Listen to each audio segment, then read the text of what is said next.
മധുരമുള്ള റെസിപ്പി ആയിട്ടാണ് നമ്മുടെ മധുര ബോളി, സ്വീറ്റ് ബോളി. നമ്മുടെ കല്യാണത്തിൻ്റെ സദ്യക്കൊക്കെ പായസത്തോടെ കുടിക്കുന്ന ഒരു പലഹാരമാണ് മധുര ബോളി.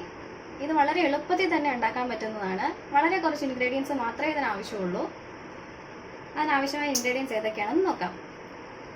1 കപ്പ് മൈദ.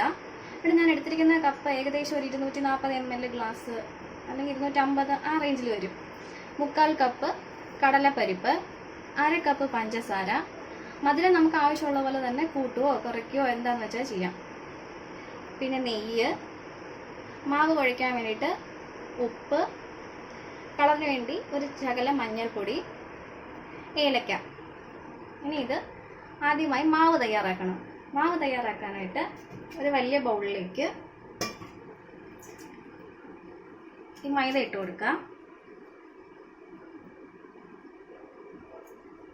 ഇനി നമ്മൾ എടുത്തു വെച്ചിരിക്കുന്ന ഈ ഉപ്പും മഞ്ഞൾപ്പൊടിയും ആഡ് ചെയ്ത് കൊടുക്കാം. ഇനി കുറേശ്ശെ വെള്ളം ഉപയോഗിച്ച് ചപ്പാത്തിക്ക് മാവ് കുഴയ്ക്കുന്നത് പോലെ തന്നെ കുഴച്ചെടുക്കണം. നല്ല സോഫ്റ്റ് ആയിട്ടുള്ള മാവാണ് ഇതിന് ആവശ്യമുള്ളത്. കുറേശ്ശെ വെള്ളം ഒഴിച്ച് കൊടുത്താൽ മതി. ഒരുപാട് വെള്ളം ഒഴിച്ചാൽ കൂടിപ്പോയാൽ പിന്നെ അത് ശരിയാവത്തില്ല.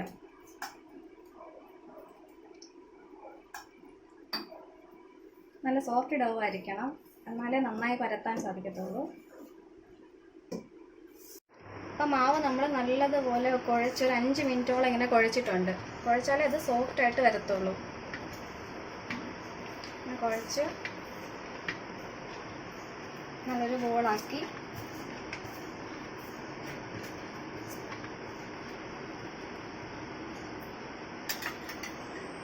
ഈ പാത്രത്തിലേക്ക് ഒരു ശകലം നെയ്യ് ഒഴിച്ച് കൊടുത്ത് ഇത് ഡ്രൈ ആവാതിരിക്കാനായിട്ട് എല്ലാ ഭാഗത്തേക്കും ഒന്ന് എത്തിച്ചു കൊടുത്താൽ മതി നെയ്യ്. എന്നിട്ട് ഈ കുഴച്ച് വെച്ച മാവ് നമുക്കൊരു 20 മിനിറ്റോളം, മിനിമം ഒരു 20 മിനിറ്റെങ്കിലും ഇങ്ങനെ അടച്ചു വെക്കണം.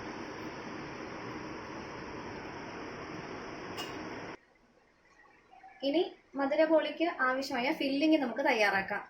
അതിനായിട്ട് ഞാൻ നേരത്തെ എടുത്തു വെച്ചിരിക്കുന്ന 3/4 കപ്പ് കടലപ്പരിപ്പ് 1.25 മണിക്കൂറോളം വെള്ളത്തിലിട്ട് കുതിർത്ത് നന്നായി വാഷ് ചെയ്ത് പ്രഷർ കുക്കറിൽ 2 വിസിലടിച്ച് വേവിച്ച് വെച്ചിരിക്കുന്നതാണ്. അത് ചൂടാറിയ ശേഷം വെള്ളം മൊത്തം മാറ്റി മിക്സിയിൽ ഇതുപോലെ നല്ല പൊടിച്ചെടുക്കണം. ഇങ്ങനെ ക്രഷ് ചെയ്തെടുത്താണിത്. ഇനി അതിന് മധുരം കൊടുക്കാനായിട്ട് എടുത്തു വെച്ച പഞ്ചസാരയും ഏലക്കയും കൂടെ പൊടിച്ചെടുത്തിരിക്കുന്നതാണ്. ഇത് പൊടിക്കണമെന്ന് നിർബന്ധമില്ല. ഏലക്ക പൊടിയാണെന്നുണ്ടെങ്കിൽ ഏലക്ക പൊടിയും പഞ്ചസാരയും കൂടെ അങ്ങനെ ഇട്ട് ചൂടാക്കി എടുത്താൽ മതി. ഇനി ഇത് ഫില്ല് ചെയ്യുന്നത് എങ്ങനെയാണെന്ന് നോക്കാം. ഫില്ലിങ് തയ്യാറാക്കാനായി ആദ്യം ഒരു പാൻ വെച്ചു. പാൻ ചൂടായാൽ ഒരു 2 ടീസ്പൂൺ നെയ്യ് ഒഴിച്ചു കൊടുത്തു. നെയ്യൊന്ന് ചൂടായി വരുമ്പോൾ നമ്മൾ പൊടിച്ചു വെച്ചിരിക്കുന്ന കടലപ്പരിപ്പ് ഇതിലേക്കിട്ട് ഒന്ന് വഴറ്റിയെടുക്കണം.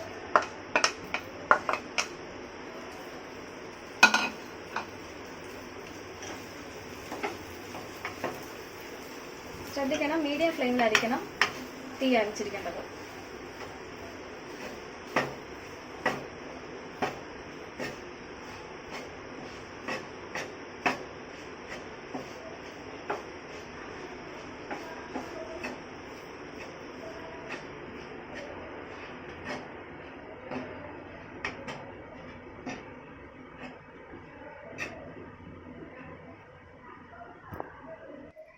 പൊടിച്ചു വെച്ചിരിക്കുന്ന പഞ്ചസാര ഇതിലേക്ക് ആഡ് ചെയ്ത് കൊടുക്കാം.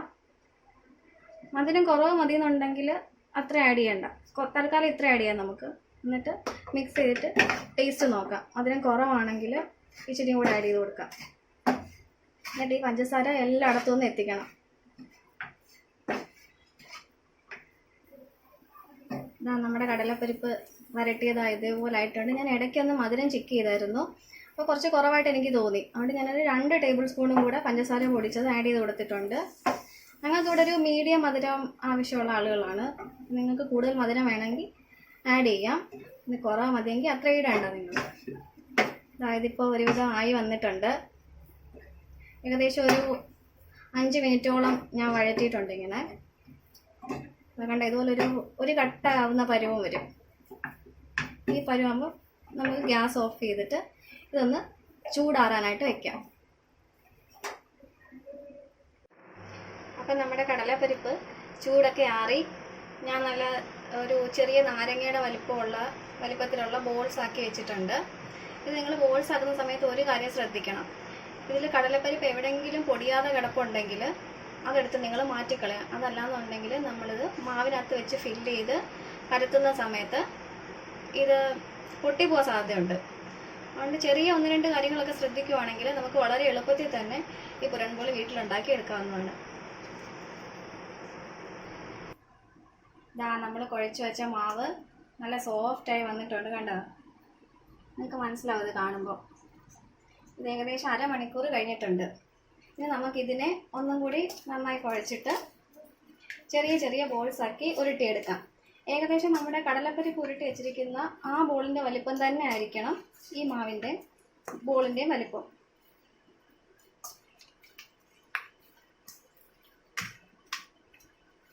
ഇനി നമുക്ക് ബോൾസ് ആക്കി എടുക്കാം.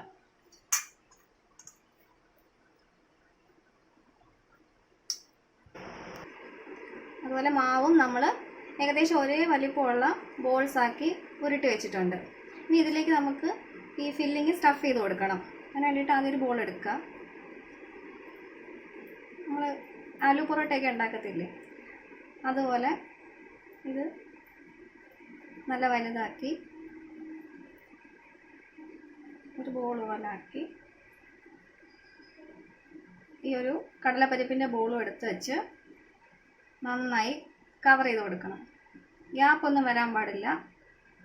നന്നായി കവർ ചെയ്യണം. ഗ്യാപ്പ് വന്നാലും അതിൻ്റെ ഉള്ളിൽ കൂടെ നമ്മൾ പരത്തുമ്പം ഫില്ലിങ് പുറത്ത് വരാൻ സാധ്യതയുണ്ട്. ഇതുപോലെ ഓരോരോ ബോൾസ് ആക്കി നമുക്ക് മാറ്റി വയ്ക്കാം.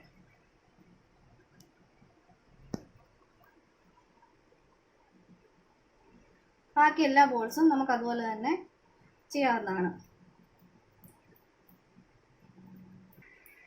അപ്പം നമ്മുടെ ബോൾസ് ഒക്കെ ഞാൻ സ്റ്റഫ് ചെയ്ത് ഇങ്ങനെ ആക്കി വെച്ചിട്ടുണ്ട്.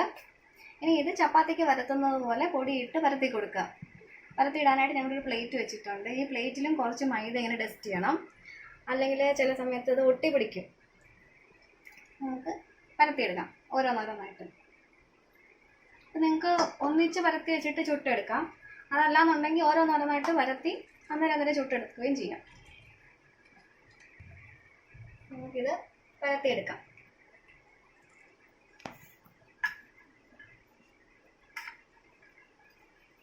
ഒന്ന് അമർത്തിയിട്ട് അതൊക്കെ അധികം വെയിറ്റ് ഒന്നും കൊടുക്കാതെ അതൊക്കെ ഇങ്ങനെ പരത്തിയെടുക്കണം. ഒട്ടി പിടിക്കുന്ന സംശയം തോന്നുവാണെങ്കിൽ കുറച്ച് മൈദ വിതറി കൊടുക്കണം.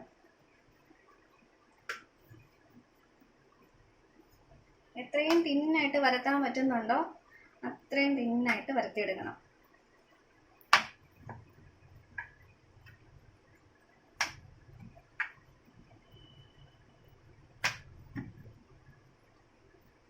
ഇതൊക്കെ ഉണ്ടാക്കി കൊടുക്കുവാണെങ്കിൽ കഴിക്കാത്ത കുട്ടികളൂടെ പെട്ടെന്ന് തന്നെ കഴിച്ച് പ്ലേറ്റ് തിരിച്ചോട്ട് തരും. നിങ്ങൾക്ക് വേണമെങ്കിൽ ടിഫിൻ ബോക്സിലും കൊടുത്തു വിടാം. തലേന്ന് ബോൾസ് ഉണ്ടാക്കി വെച്ചാൽ മതിയല്ലോ. എയർ ടൈറ്റ് കണ്ടെയ്നറിലാക്കി വെക്കുവാണെങ്കിൽ 2 ദിവസം വരെ ഇരുന്നോളും.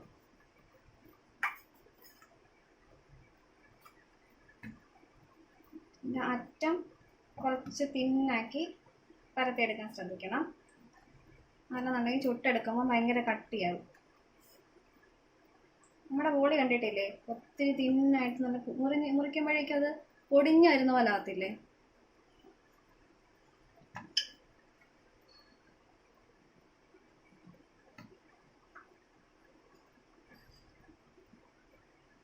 ഒരെണ്ണം ഞാനിങ്ങനെ പരത്തി എടുത്തിട്ടുണ്ട്. അത് നമുക്ക് ഈ പ്ലേറ്റിലോട്ട് ഇട്ട് കൊടുക്കാം. അതുപോലെ ബാക്കി ബോൾസും കൂടെ പരത്തിയെടുക്കാം.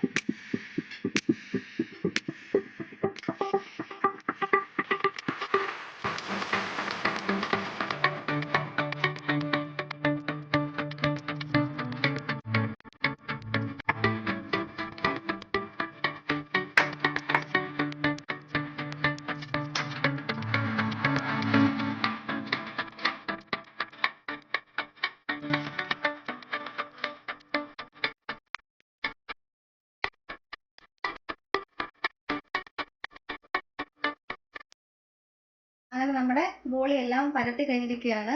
ഇനി നമുക്കിത് ഓരോന്നോരോന്നായി ചുട്ടെടുക്കാം. അതിന് ഞാൻ അടുപ്പത്തൊരു നോൺ സ്റ്റിക്ക് പാൻ വെച്ചിട്ടുണ്ട്.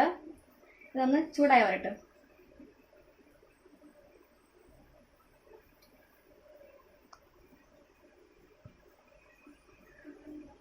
ഒരുവിധം ചൂടായി വന്നിട്ടുണ്ട്. ഇനി ഇതിലേക്ക് ഒരു ബോളി ഇട്ട് കൊടുക്കാം.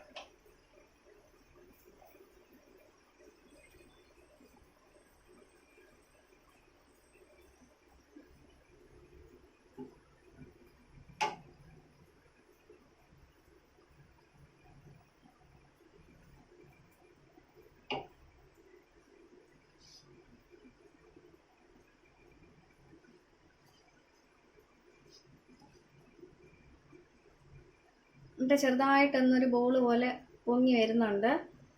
ആ സമയം ആകുമ്പോഴേക്കും ഒന്ന് തിരിച്ചിട്ട് കൊടുക്കാം.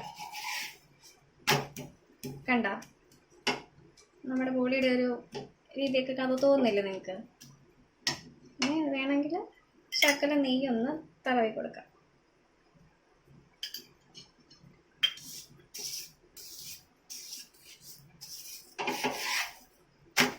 ചൂട് കൂടുതലാണെന്ന് തോന്നുകയാണെങ്കിൽ ഒരു മീഡിയം ഫ്ലെയിമിലേക്ക് ഇട്ട് കൊടുക്കണം, അല്ലെങ്കിൽ ഇത് പെട്ടെന്ന് കരിഞ്ഞു പോകും.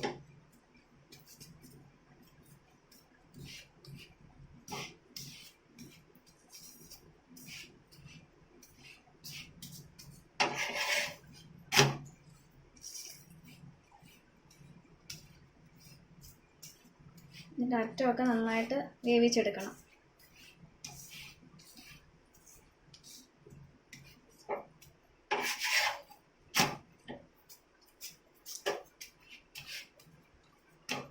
ഇതിപ്പോൾ ഏകദേശം ആയിട്ടുണ്ട്. ഇനി നമുക്ക് എടുക്കാം. അപ്പം നമ്മുടെ ആദ്യത്തെ ബോളി ആയിട്ടുണ്ട്. അതുപോലെ തന്നെ അടുത്തത് ഓരോന്നോരോന്നായി ചുട്ടെടുക്കണം.